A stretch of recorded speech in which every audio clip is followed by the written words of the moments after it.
মুসলিমরা আসেন, হিন্দু বৌদ্ধ খ্রিস্টান আসেন, সবাই মিলে সহযোগিতা করেন, কাজ করেন।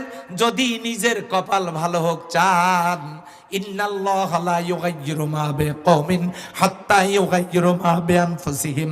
আল্লাহ কোন জাতির অবস্থা ততদিন পর্যন্ত পরিবর্তন করবেন না যতদিন পর্যন্ত ওই জাতি নিজেরা নিজেদের অবস্থা না বদলায়। সূরা রাদের 11 নম্বর আয়াতে আল্লাহ রাব্বুল আলামিন কথাটা জানায় দিলেন, ও আল্লাহর বান্দা বান্দিরা,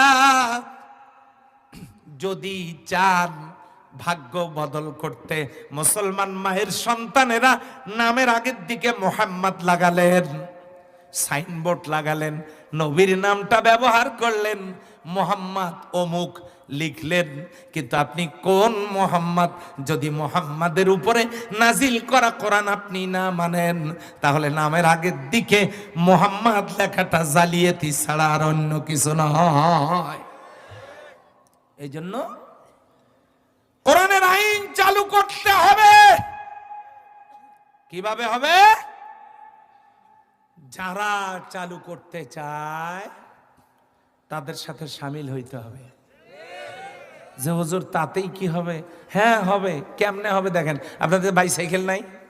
কার আছে? একজন হাত তোলেন দেখি।